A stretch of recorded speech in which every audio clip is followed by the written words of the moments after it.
Estábamos viendo cómo seguir, porque creo que hoy tuvimos de todo. Tuvimos, que hacía falta tenerlo, una parte de intensidad, de emoción, de reafirmarnos en nuestras convicciones, de poner el tono muy alto en la emoción, recordando todo lo que fuimos capaces de construir, todo lo que fuimos capaces de avanzar. Y también creo que tuvimos un momento de reflexión, porque tenemos que tomar eso que decía recién Horacio. Si simplemente estuviéramos recontra convencidos de que vamos a volver como lo estamos y que vamos a volver en cualquier circunstancia, pase lo que pase, hagamos nosotros, no hagamos nosotros, medio que nos tendríamos que ir y decir, muchachos, nos encontramos para festejar el triunfo electoral del año 19, y no es así.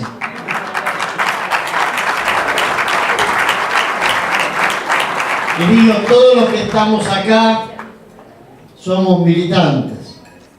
Todos tenemos una actitud relevante dentro de nuestro territorio, dentro de nuestro organismo de derechos humanos, dentro de nuestro sindicato, dentro de nuestro movimiento social, dentro del barrio, en el comedor, en el lugar que nos toca trabajar. Entonces creo que son importantes también estas reflexiones. Es importante saber que depende de que nosotros estemos en la calle y que esa presencia en la calle, esa movilización, sea organizada, sea conducida, sea unificada, que tenga un discurso convocante. Depende de eso que vayamos generando las condiciones para que de acá al 2019, como decíamos y lo recordaba un compañero ayer, este gobierno se acueste escuchando nuestra voz en la calle y se levante escuchando más fuerte y más masivamente nuestra voz en la calle.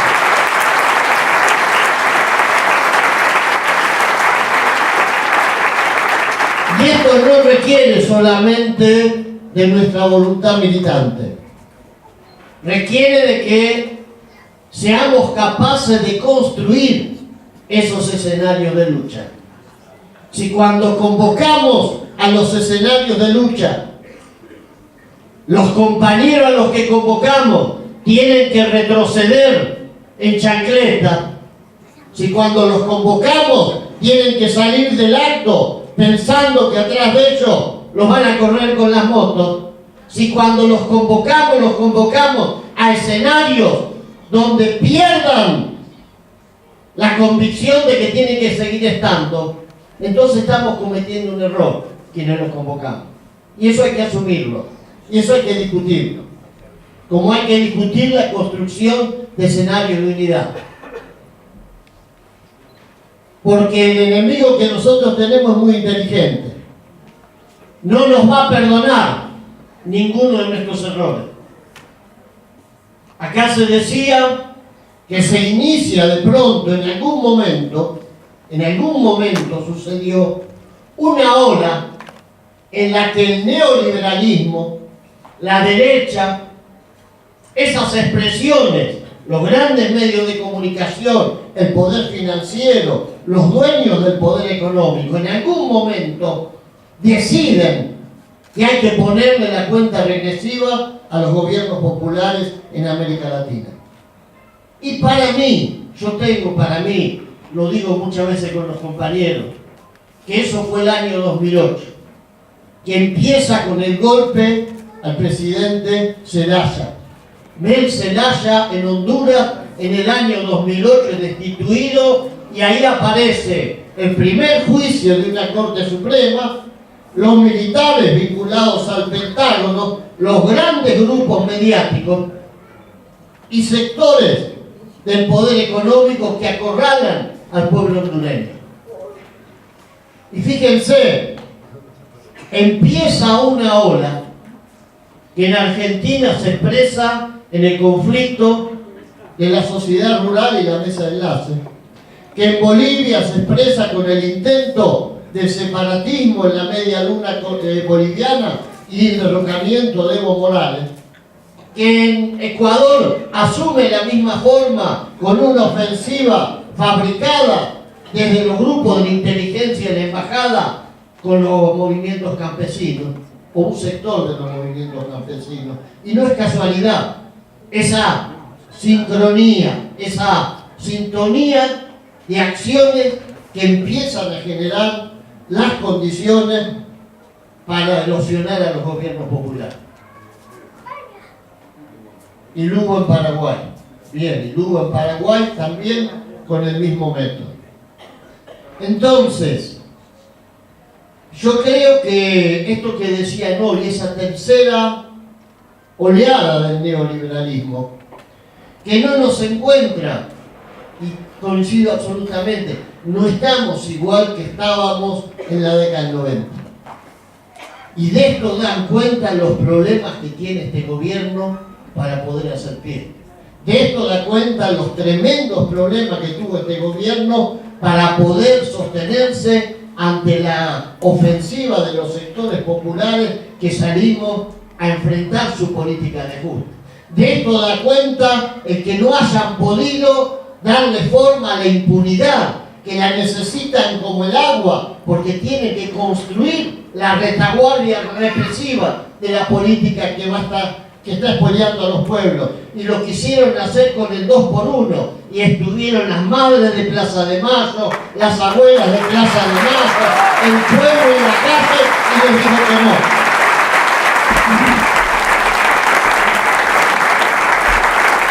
Y eso hace a eso que nos hace distintos al resto de América Latina. Nos hace distintos al resto de América Latina el haber juzgado a los genocidas. Nos hace distinto al resto de América Latina ese sujeto colectivo de una enorme estatura ética que le da un valor a los principios democráticos que nosotros defendemos, que ellos no pueden igualar, que son las madres y las abuelas de Plaza de Mayo.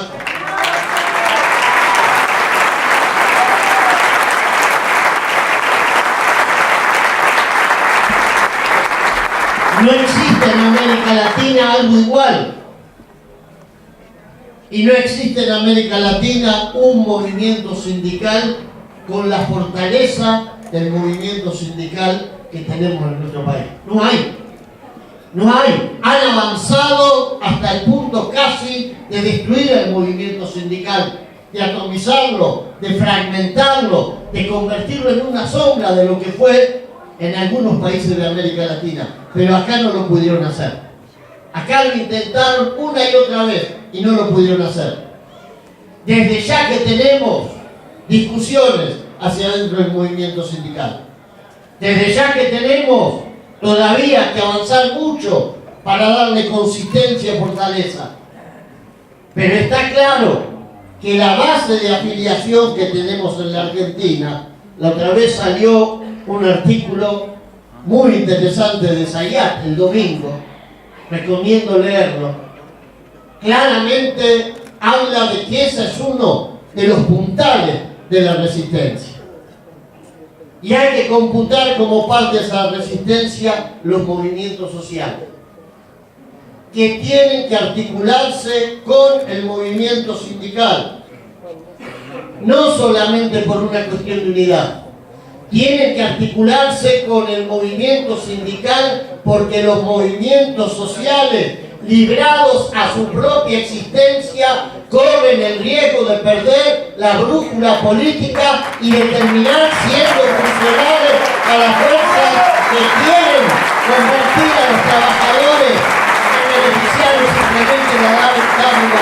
de los explotadores. Esto hay que ponerlo también como parte de la agenda. En aquel 2008, estuvimos marchando en Tegucigalpa, en las calles de Honduras.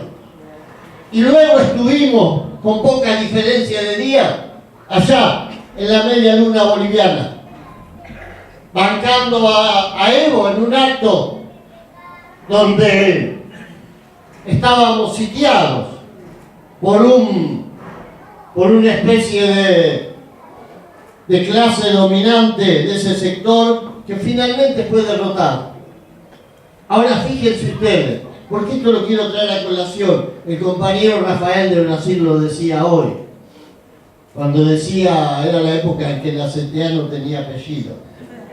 ¿En qué momento se parte la CTA? En el 2008. En el 2008 un sector de la CTA lee el 2008 como una revuelta campesina. Lo definieron taxativamente. Estamos ante un nuevo alzamiento de los sectores campesinos y hay que apoyar en ese momento de unión a la Federación Agraria. Es decir, hay zonas blancas en el movimiento popular. Hay zonas blandas en el movimiento popular. La CTA, que había tenido un aporte tan importante como el MTA en la lucha de los 90, no fue capaz de leer que se iniciaba en la Argentina la embestida de los grupos del poder que iba a terminar con la derrota del kirchnerismo en el 2015.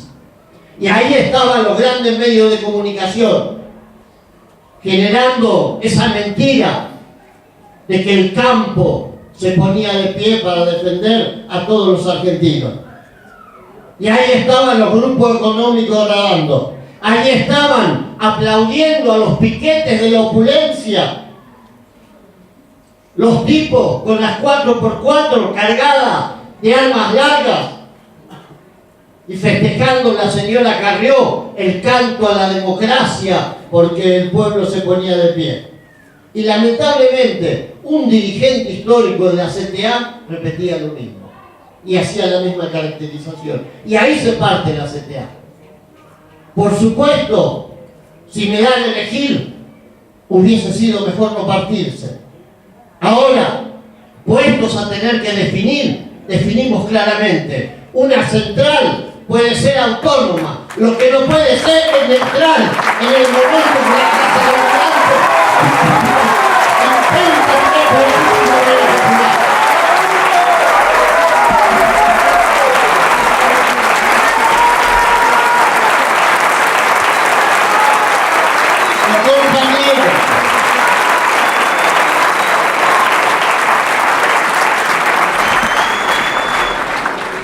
Después tuvimos otros momentos que nos significaron perder una parte del apoyo del movimiento obrero. El famoso tema del impuesto a las ganancias. Y yo creo que ahí también se cometieron errores del lado del gobierno. No era un tema para convertirlo en una cuestión de antagonismo, pero un imperdonable error, o mejor dicho, no imperdonable, porque ya está perdonado, pero un error. Ya está perdonado. Y lo traigo a colación solamente porque tenemos que hacer esta reflexión. No tenemos que dejar que el enemigo ahueque las fuerzas que son las que tienen que sostener a los gobiernos populares. El mismo problema, yo sé que con determinado sector del movimiento sindical en Bolivia, el mismo problema en Venezuela, el mismo problema en Ecuador. Entonces, son temas que nosotros tenemos que pensar, no para atrás, para adelante. Para adelante, porque yo estoy seguro que en el 2019 los vamos a derrotar. Pero para poder derrotarlos en el 2019, tenemos que ser conscientes de que tenemos que derrotarlos a condición de que seamos capaces de sostener las políticas de un gobierno popular del 2019 en adelante.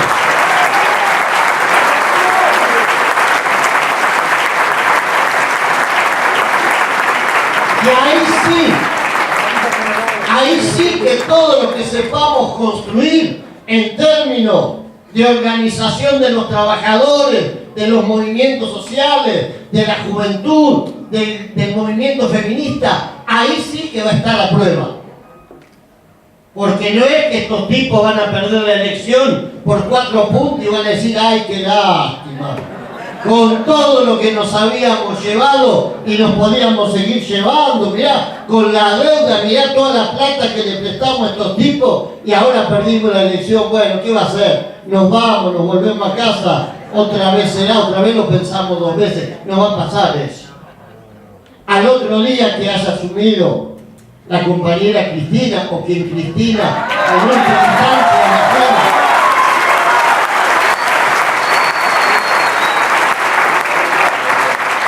al otro día no nos van a dar descanso, van a empezar nuevamente. Así como va a ser un calvario llegar hasta el 2019. Y tenemos que estar con los ojos abiertos. Y tenemos que ser conscientes que si se la ven perder, pueden llegar a extremos que nosotros hoy no estamos en condiciones de prever. Pero tener los ojos abiertos, estar en actitud de lucha y a la vez con absoluta atención a sus movimientos. Y compañeros, creo que es otra cosa. No podemos dejar de tener una mirada que nos permita ver toda la cancha, todo el campo de juego. No podemos hacer eso. No podemos quedar aferrados al conflicto sectorial de tal año que cuando yo te vi, lo digo porque me pasó recién hablando con un compañero, y lo quiero poner acá. Alguien que me dijo, y todavía lo estamos esperando, compañero, ningún conflicto sectorial, ningún ombligo, por bello que sea, justifica que nosotros, ninguno de nosotros, se meta hacia adentro del ombligo. Tenemos que romper la lógica corporativa que nos pone muchas veces el poder para que caigamos en la jugada que ellos quieren.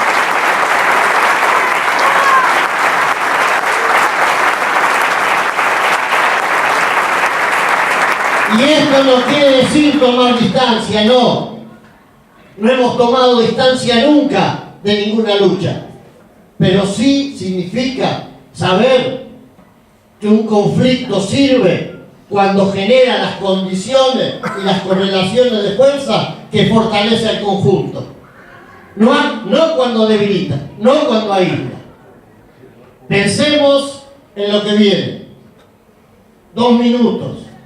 Necesitamos fortalecer la unidad entre la CTA y la CGT. Imprescindible. Más, y yo lo repito una y otra vez, necesitamos imaginar que la CTA puede ser parte de una CGT dispuesta a confrontar para tener un gobierno popular y para defender a un gobierno popular.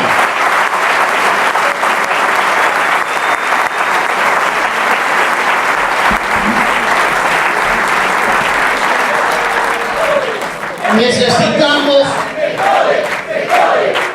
unidad de los trabajadores, y al que no le gusta se jode, unidad. Necesitamos construir eso que se planteó acá, que es cuál va a ser la base sobre la cual vamos a imaginar y proyectar la unidad que imprescindiblemente necesitamos para ese frente nacional, popular, feminista, progresista, antiimperialista, que tiene que hacer que ese 70% que hoy ya sabe que la política de Macri es un fracaso, tenga conciencia y voluntad de superarla votando una propuesta nacional que nosotros tenemos que construir en un marco de unidad. pero ahí hay que definir 5, 7, 8 grandes ideas para decirle a todos, sobre la base de esto construimos la unidad. Y yo creo que necesitamos fortalecer la mesa de acción política del justicialismo. Ese es el ámbito donde nosotros tenemos que poder delinear ese mapa de la unidad a partir del cual podamos construir esa propuesta. Porque hay que definir el lugar donde lo vamos a hacer.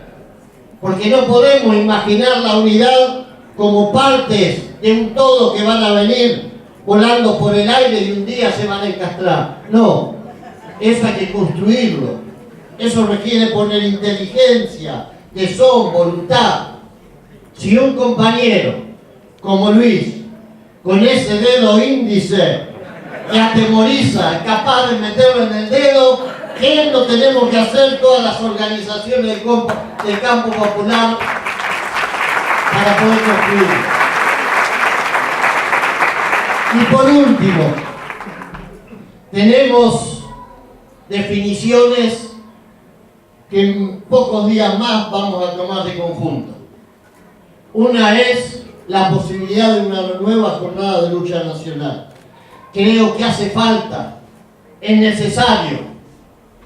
Tenemos que dar un paso más en eso que fue el gran acto de Luján, convocando a una jornada nacional de lucha activa con un paro de 36 horas que pueda surgir del conjunto de las centrales de la Argentina.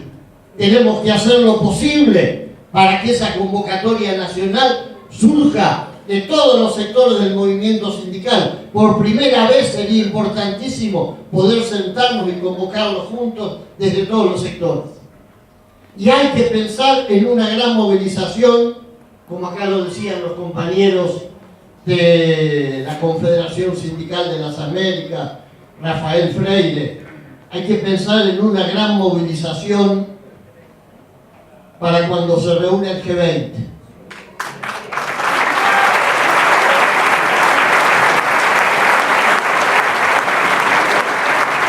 Una gran movilización que nos permita ser claros en la convocatoria, porque el G20 es un grupo heterogéneo de jefes de Estado. No es lo mismo el presidente de, qué sé yo, de México o el de China que el de Estados Unidos de Norteamérica. No es lo mismo. No tenemos que confundir lo que significa eso. Nosotros tenemos que hacer un acto de lucha ese día, una gran movilización antiimperialista. Ese día no hay que confundirse, hay que decirle a Donald Trump no al patio trasero, sí a la unidad de América Latina y fuera el imperialismo de nuestros países.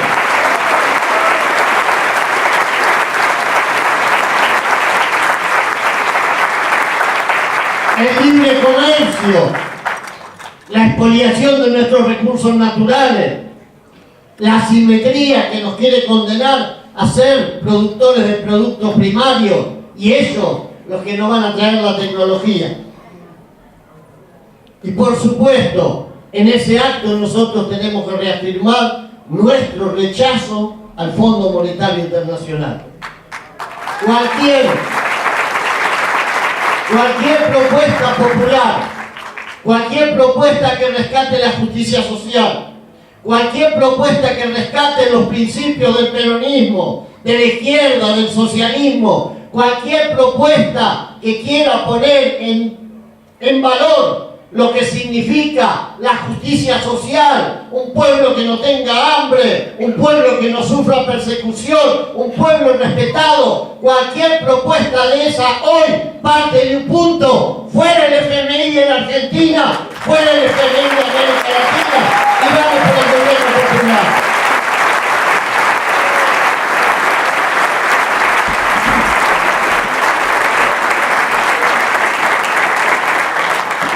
Compañeros, yo compañeras, quería hacer como un puente de continuidad, porque tenemos un gobierno en América Latina, especialmente uno, que es el que ha ido más a fondo con las transformaciones. El Estado plurinacional, que los compañeros